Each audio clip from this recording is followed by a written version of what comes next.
We saw David Johnson go out for practically the year in week 1. Are any first or second rounders going to be done after week 2?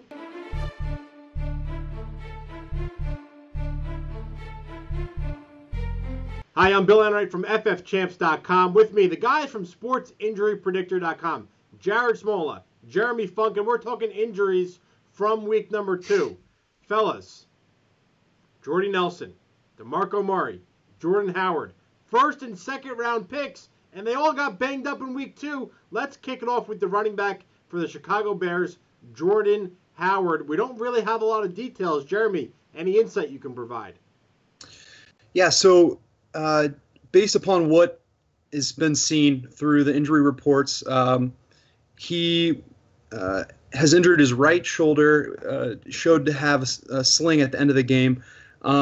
Personally, it's a bit worrisome based upon his injury style or his play style, where he's going to be trying to bowl over defenders. So moving forward, without any specificity as to the exact injury, I'm a bit worried and starting to look for secondary options in my running back 1 slot. Jared, when you look at what Tariq Cohen did in week 1, if no Jordan Howard is around for week 3 or maybe a couple weeks after that, is Cohen a guy that can handle a full workload? Yeah, I mean, that remains to be seen. We know the guy's going to catch a lot of passes. He's caught 8 balls in each of the first 2 games now. He only had 7 carries in that game yesterday against the Bucs. They were trailing throughout, so I think that had a lot to do with it. I'll be curious to see how much Chicago is willing to increase his rushing workload going forward. All right, let's move over to, we'll stay in the NFC North, but we'll move over to the Green Bay Packers, where not 1, but 2 wide receivers got banged up in that Sunday night game against Atlanta. Jordy Nelson was out. He got a goose egg for your fantasy lineup in that one. Randall Cobb was looking good, but he suffered a shoulder injury. Jeremy, what can you tell us about the duo for the Green Bay Packers? Yeah, so Jordy Nelson appeared to have collided with the cornerback's knee before pulling up with a quad. After rewatching the play, I think it's far more likely that it's a contusion rather than a sprain, which works out really well for fantasy owners. I'm not too worried about a re-injury moving forward or him missing any time for that matter. Randall Cobb, on the other hand, I'm a bit more concerned. Not much has been said about this shoulder injury specifically. However, rewatching the injury, it looks as though it's an AC joint injury. Similarly to how we described Jordan Reed's injury, that AC joint injury is able to be managed and played through with, the help of pain medication. So I think both of them will be able to be viable moving forward. It's just a matter of how quickly these guys can roll around and manage their pain. Jared, that sounds like good news for probably one of the best fantasy quarterbacks in the game, Aaron Rodgers, right? Yeah, he's locked and loaded in the starting lineups. The name to know if Cobb or Nelson missed time is Geronimo Allison, who ended up playing a bunch of snaps in that Falcons game, 60-something snaps. And he flashed a bit down the stretch last season, had 8 catches for 157 yards and a score over the final 2 games of last year. All right, let's move over to 2 other teammates that got banged up this weekend, DeMarco Murray and Corey Davis, the running back and wide receiver combo from the Tennessee Titans. Jeremy, I know you have a lot to say about DeMarco Murray given his long injury history.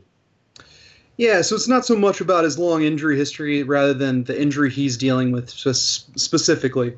So the hamstring injuries have the highest recurrence rate among any other soft tissue injury. With that said, he continues to play upon a preseason hamstring injury, which he keeps quote-unquote tweaking. So moving forward, I would just expect this to propagate in severity and to a point where he can't play any longer. That said, I think opportunity for him is going to decrease as he surrenders a lot of that to Derrick Henry. And moving forward, I have a lot of concerns and red flags about his viability for a full season. Now, his teammate Corey Davis dealt with a hamstring injury, practically missed all of training camp, and he tweaked that same hamstring over this past weekend in week 2. Yeah, similarly to my analysis for Murray, unfortunately, Corey Davis is going to be dealing with this hamstring injury for a long period of time unless he shuts it down and rests that injury. So, personally, It's something that I would be very concerned about as a fantasy owner. And as he surrenders that opportunity and works as more of a, under routes and under, things that require a lot less explosive movement moving forward. Jared, DeMarco Murray, top 10 top 10 running back in 2016. If he's out a couple weeks, what do you make of Derrick Henry? I think Derrick Henry has running back one potential in this offense behind one of the best offensive lines in the game. He's just simply looked like Tennessee's best running back so far this season. 92 yards and a score on 14 carries in week 2. I think if you drafted him, you have a potential RB1 on your hands. Sticking with the running back spot, Robb Kelly from the Washington Redskins. First, it was reported he had a broken rib bruise. Jeremy, do we have any updates or any more details about the Redskins RB? Not to this point. So currently X-rays are being shot on that injury. So what I can say is it is a positive for it not being a displaced injury as far as a rib fracture goes.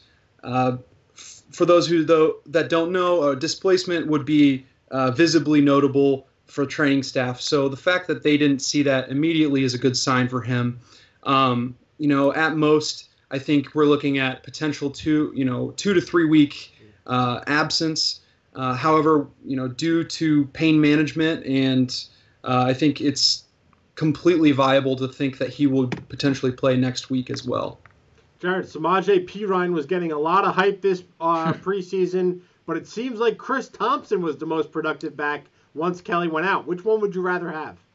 Yeah, I think Thompson's going to be a hot pickup off waiver wires this week because he scored twice. But I think it's important to note that he only saw 6 touches in that game. Right.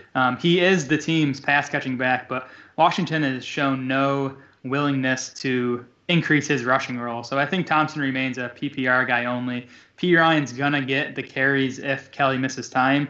Whether he's productive with those, who knows? He hasn't been so far. All right, let's talk about the final injury out of this segment, and it's probably the most significant, right? Corey Coleman from the Browns has a broken hand. Jeremy, what's his prognosis?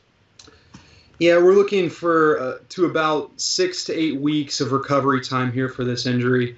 Notably, an injury to the hands for a receiver is going to be one that's a little bit more fragile in the sense that they're going to take their time in having him return to the starting lineup. So similarly to his injury last year, it's the same fracture on the same hand. I would have a lot of concerns in fantasy for him and his viability. I wouldn't be surprised if he ended up on IR as they shut him down early. But moving forward, I wouldn't see any long-term consequences to the injury itself. Jared, do you want anything to do with the Browns receiver anyway? Man, Kenny Britt was a guy I was high on this summer, but he's just been absolutely invisible so far. Rashard Higgins might be the guy to keep an eye on. He was promoted from the practice squad on Saturday, and then Sunday he comes out, leads the team with 11 targets, 7 catches, 95 yards. He's someone I'd maybe stash in deeper leagues, not someone I'd want in my starting lineup just yet. Gentlemen, I love talking to you, but hopefully in week 3 we won't have as much to talk about. Am I right? Exactly. That's the goal, right? All right, check out more injury news, sportsinjurypredictor.com.